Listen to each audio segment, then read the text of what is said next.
Launch your web browser. Note, Firefox seems to work best with BrightSpace.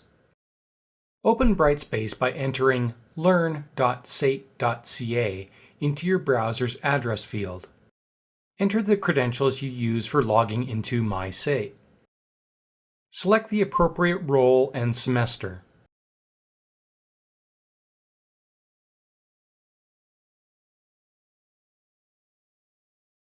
Select the course you wish to edit.